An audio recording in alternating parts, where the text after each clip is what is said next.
So, Alex, great. I mean, you're fantastic. You're perfect.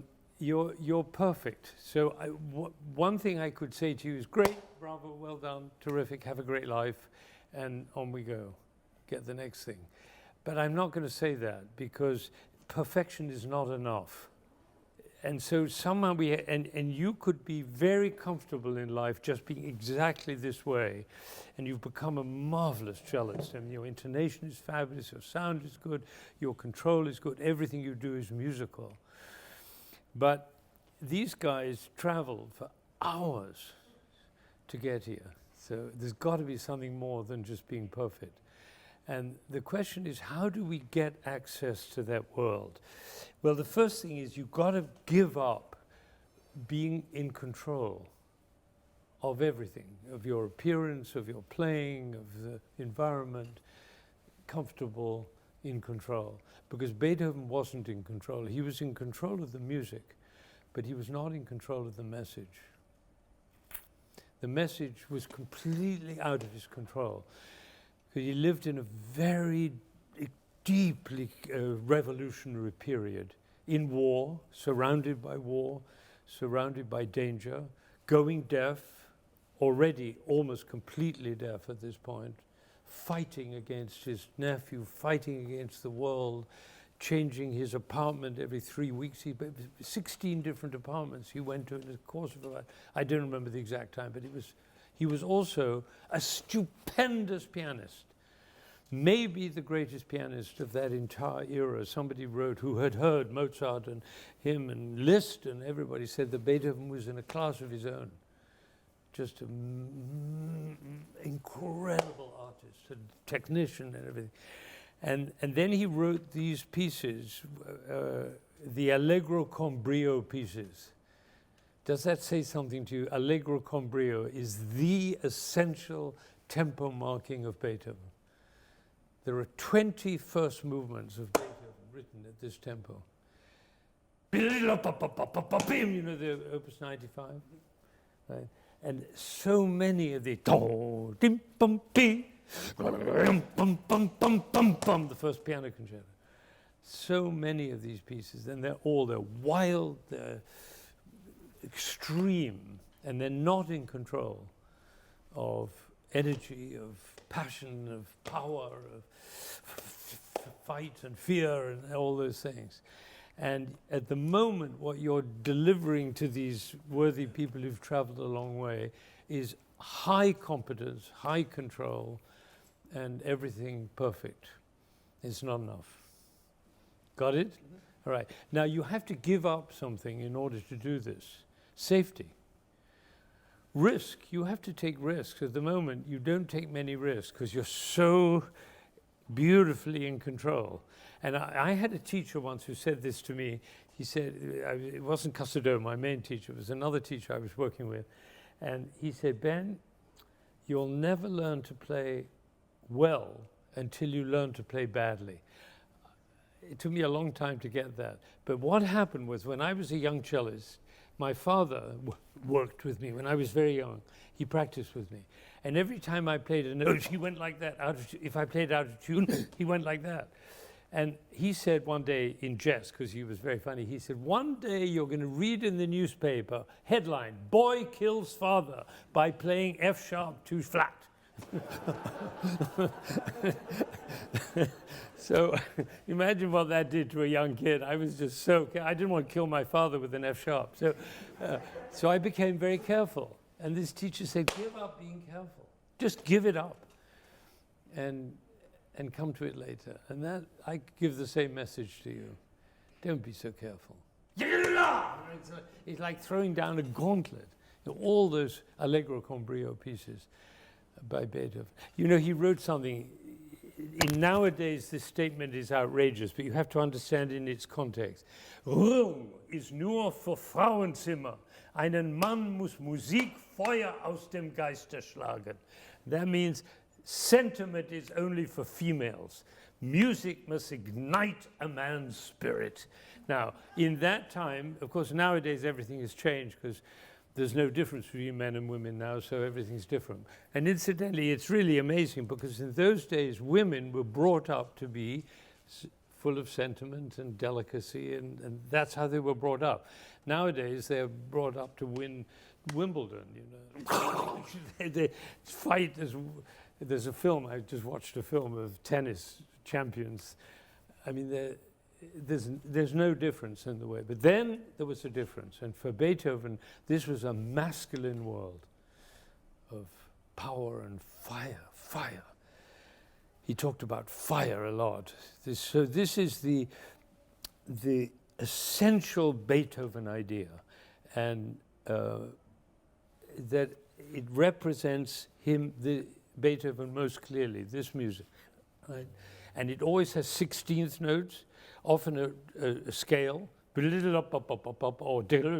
like a turn or something like that. And what it is a surging flame.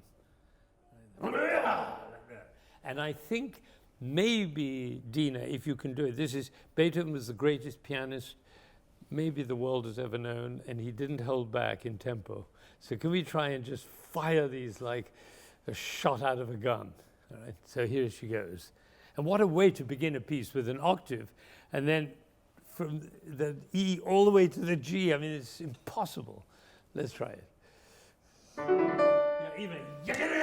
And the sforzando is on the second beat. That doesn't mean the first beat is weak. It's such a surprise, that second beat. Now.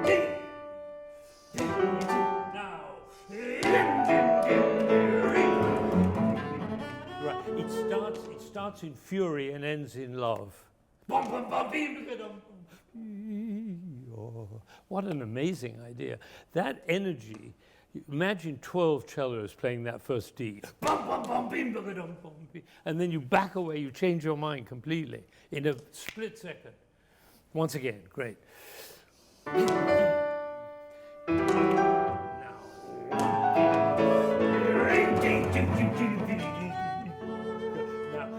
the difference in color between the low D and the top A is a world. And as if that wasn't enough, he writes dolce, not just piano, but dolce. So do it one more time, and when the two hands come together like two trains, like that. Try once again.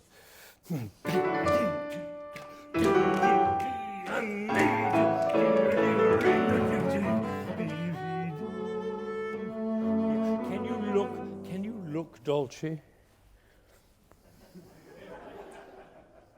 When the time comes for you to start attracting women, which is not far away, the face becomes a very important thing.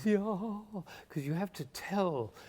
You see, if you go up to the first woman and you say, "I love you," you know, or "I love you," they won't believe you.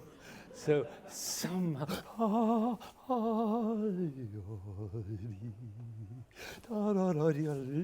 a very interesting question is, should you play it slower than the opening?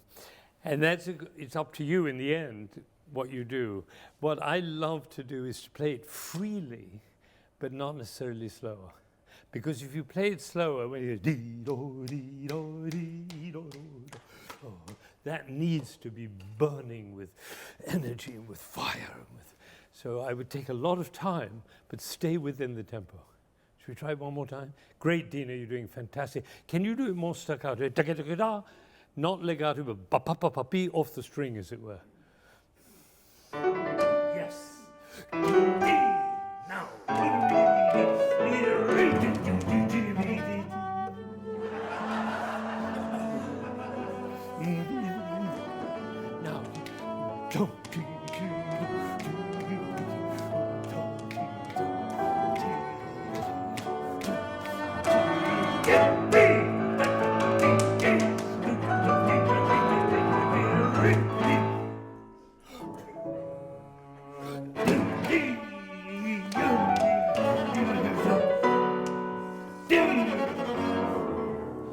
Make it worthwhile for them to come from Maryland.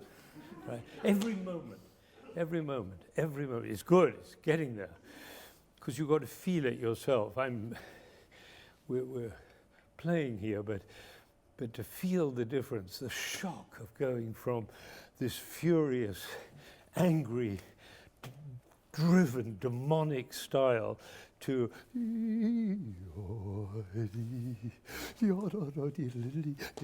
those are the 16ths again.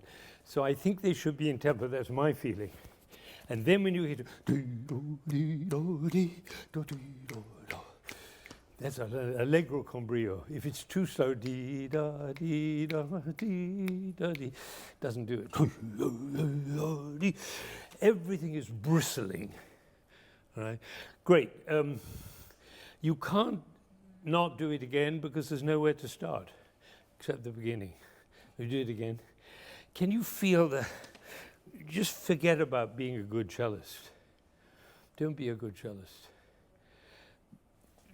Take these people by the scruff of their neck and tell them, you don't know anything about life, but what Beethoven has to teach us about struggling times, impossible odds, like the woman up the tree. Did you hear me tell the story about the woman? 2 years, 180 feet up in the air on a tree alone. Imagine what happened when it rained and wind, and she just hugged the tree more. It became her friend. It's an amazing story.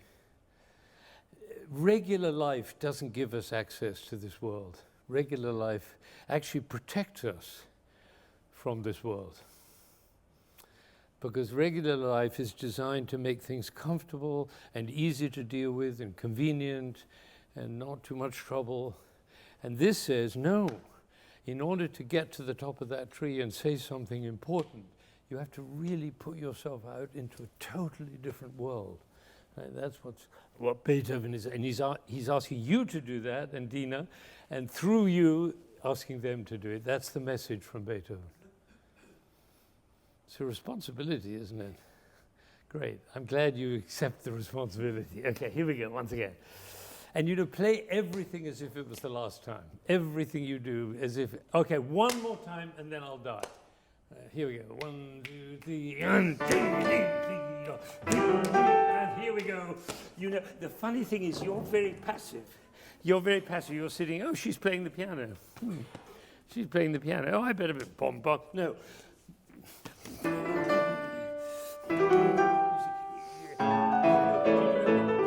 you ever watch Rostropovich? Have you ever seen Rostropovich? While the orchestra was playing, I played with it. He was playing a concerto, and all the way through while the orchestra was playing, I thought I could give up conducting. He could actually conduct.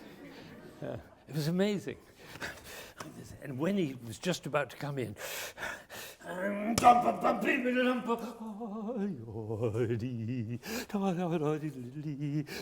look at her face. She's all lit up. She's excited. She wants to know what comes next. It's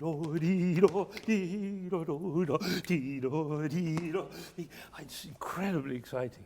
Here we go. Are you excited? Yes. Oh, great.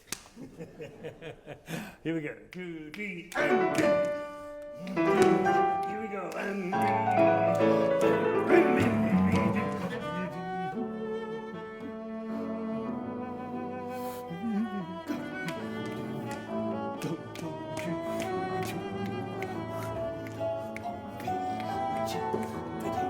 think of that.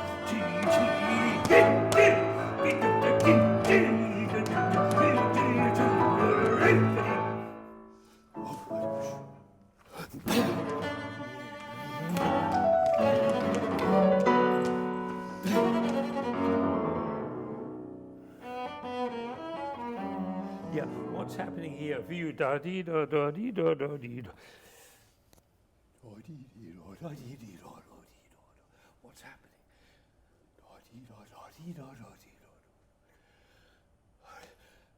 It's not here. It's here and here. Right? So give up playing the cello. Right? Just give it up. It's not about the cello. Bravo, Dina. That was fantastic. That was really fantastic. That's exciting. I mean, that's irresistibly exciting. And you notice that it's marginally faster than when you played it before. You took a safe tempo. This is not a safe tempo. particularly later on, she's going to be, you know, jumping about the piano. Apparently Beethoven could do that better than anybody else in the world. Great, do from somewhere. You'll choose. Yeah, the C sharp. You know, there's one place where you come in, and it's as if you say, here, this entrance, it's as if you're saying, I've still got more energy. It's as, would you do from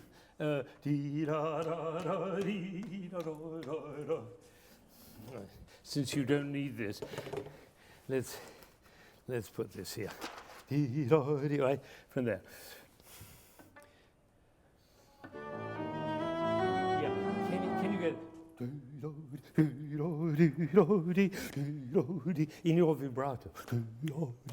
If you raised your eyebrows, it might help. A little breathless. We try once here. Do the. Sorry.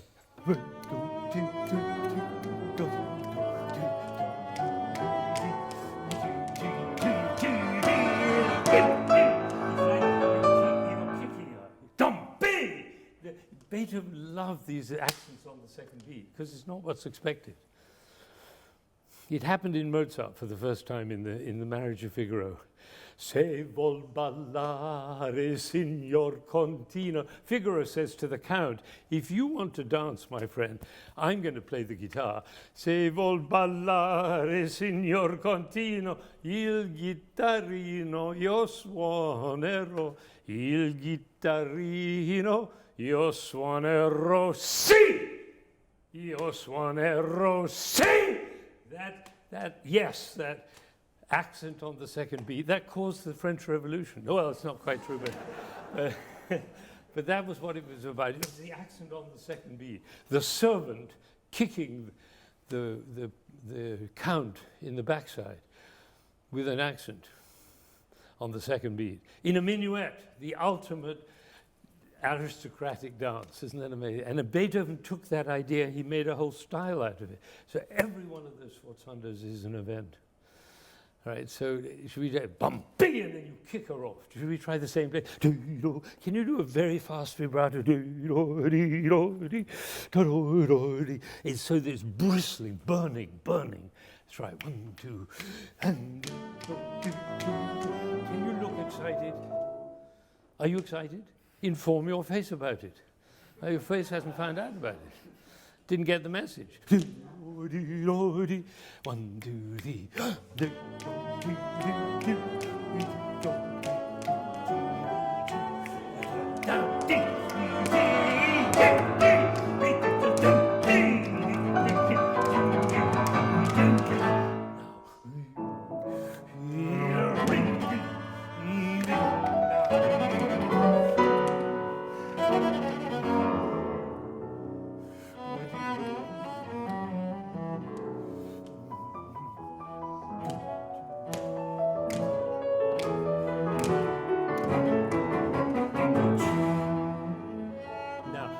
Another world. This is second theme, right? Another world.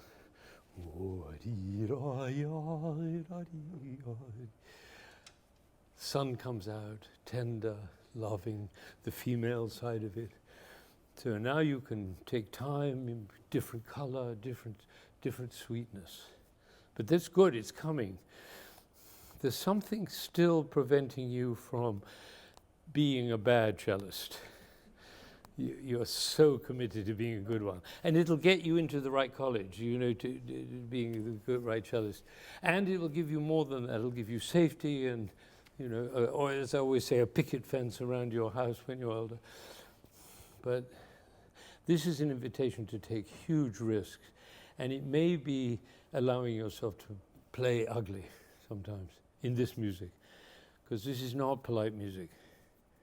Do you know Beethoven was picked up by the police once? They thought he was a vagabond.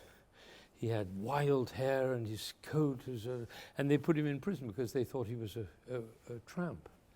He was the greatest composer the world has ever known.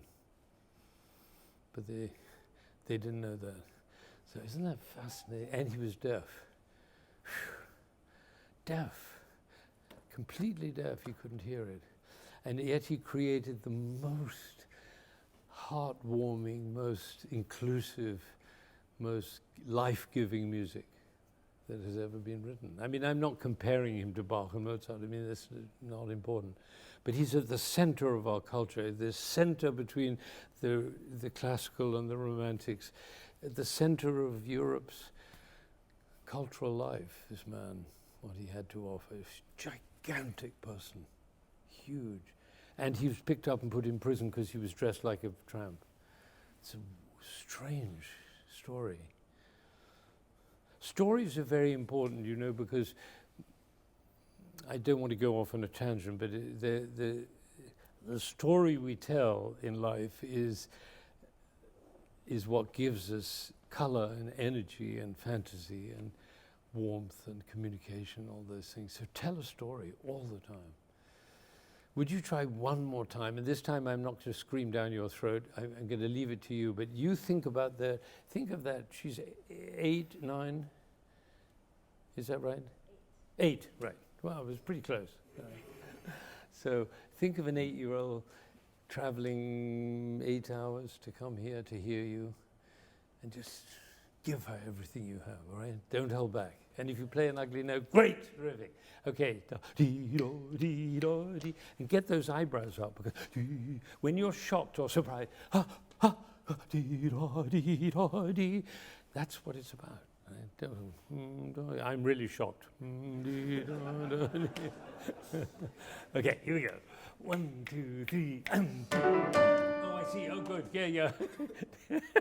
Different place. They start different place. You know, there's a famous story of, yeah, that's right. There's a famous story of Beecham was conducting one night Carmen and one night Lohengrin at Covent Garden during the war. And the person who told me this was the first cellist who actually was sitting there.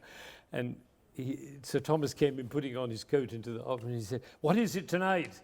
He didn't know which opera it was. And John Kennedy, the cellist, thought he was joking. And he said, "Well, it was Lohengrin last night, it must be Carmen tonight." So he went, he changed from Carmen to Lohengrin in one moment. So totally different gesture from there. Yeah. 1, 2. No, it's not exciting. Do it once again. Exciting.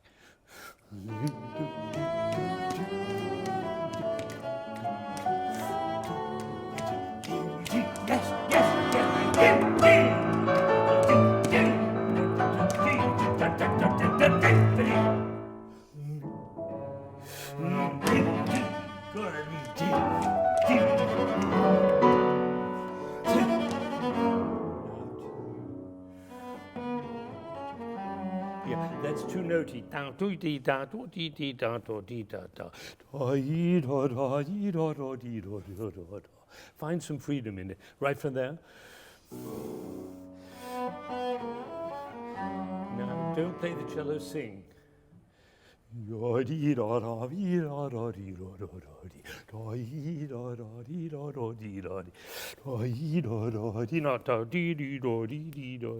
It's too clinical. Same thing.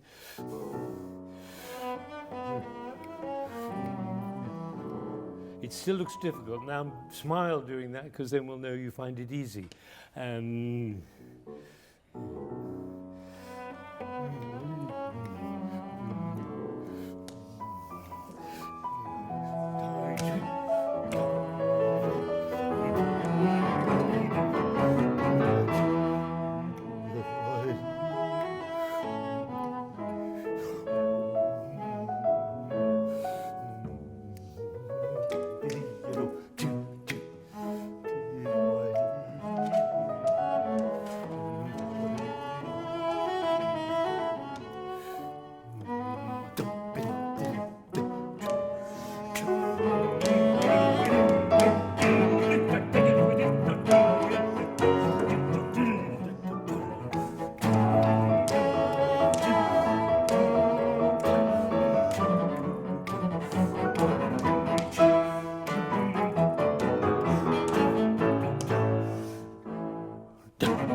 This is a rare. Do you have a mezzo forte there? No, it's not written, but it is a kind of mezzo forte. It's very, very grand, like Emperor Concerto, that kind of big thing. So you can take lots of time here. Good, that was great. This coming now. We're getting the message. They're getting the message. You're still keeping yourself very in control. It's better. I just want fire to come out of your head. Can you do that? Can you act it? Do you know we're actors? Did you ever think of that? We're in acting school. Do you realize that? You go to acting school, you learn to cry, you learn to scream. Do you ever scream? Do you ever shout? Never. Do you ever really get angry? No. No. Even when you're pissed, you don't get angry. Right? Is that right? So would you work on that? No. Do you have a younger brother? No. No. Pity. It's very easy to be angry with a younger brother. You can scream at a younger brother. Can you imagine you had a younger brother and the younger brother kicked your cello and kicked it over? He suddenly said, "Oh my God." Younger brothers do that? Oh my God. Well, imagine that happened. What would you say to, just imagine saying something to your younger brother who just kicked over your cello. What would you say? Right, the first thing you wouldn't do is think. You'd say, "Don't ever touch my cello again!" Right? He'd get the message then, right? That's what we're looking for. We're looking for something just out of control. And you're at the door, you're at the gateway, but this may be a very important moment for you, just to realize that being a cellist and being an artist and being a musician is not about being careful. Thank goodness you had a teacher who made you careful about cello playing. Mark, thank you for the work you've done, because you produced a wonderful cellist, but it's not yet a fiery character. So you're going to work on it. You're going to get angry with people. And if they get upset, just say, "I'm just practicing." We're actors. You got it? Okay, play me a little of it, because this is the idea. This is the idea. It's such an incredible, it's very short, very compressed, like the like the Opus 95. And it's all essentially the same. I'd love to hear that passage we just did. And notice how lyrically she plays, how beautifully she does that. Could you do from here, after the pianissimo, the subito piano double bar?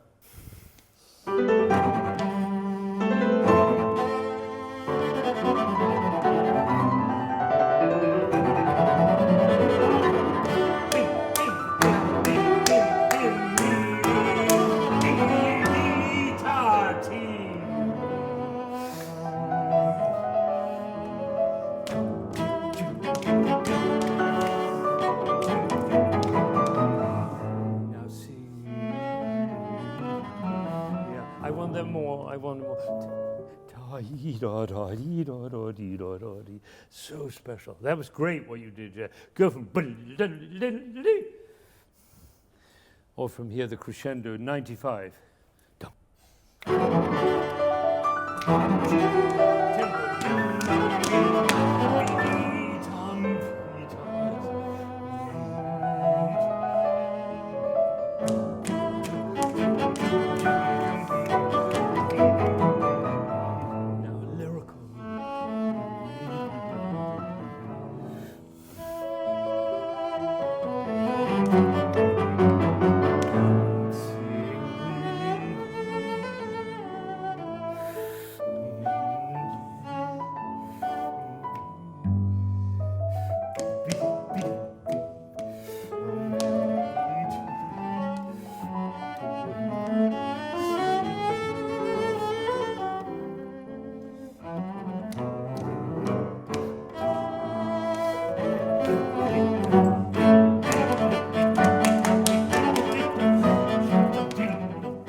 first movement of Opus 95, which is very short like this, people should be just wiped out, exhausted. And now they want to go into a completely different world. And this could not be further from that world. So let's just try the beginning of the second movement. One of the most beautiful things Beethoven ever wrote.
I'm going to interrupt you. It's very, very beautiful playing, really gorgeous, gorgeous, gorgeous playing. I just want to establish something which is very interesting about Beethoven. And I think you're a little bit in between the two worlds here. This is in 2/4, in 2, right, cut time. So the tendency is to think that it must be in 2. And I think you're trying to get a feeling of 2 into it. But the interesting thing is, for Beethoven, and I learned this from a great, great musician scholar, Rudolf Kolisch, who taught here at the conservatory and did the most important work on tempo in Beethoven. And what he pointed out is that sometimes a 2/4 means 2/4, and sometimes it means 4/8. And if it does, if it's 4/8, it's half the tempo of the 2/4. And this is definitely a 4/8. And if you think of the Eroica, bum, ba bum, bum, ba bum, ba bee, and then that's a 2/4, right? 2. If you think of the Opus 59, number 1, dee, do, ya, dee, do, that's a 4/8, and they're marked exactly the same tempo, but half. You know, the one is marked 80 and the other is 44.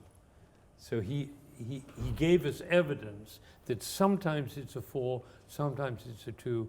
This is, although he didn't give us a metronome mark, we really know that this is a 4. And with all the elaborate 30-second notes and so on, it has to be a very slow movement. So give up any idea of trying to make it into, and think of it really a slow 4 at 44, something like that. And then you'll change your mindset, because you'll suddenly feel very settled and very, very calm. Should we just try that? 2, 3, 4.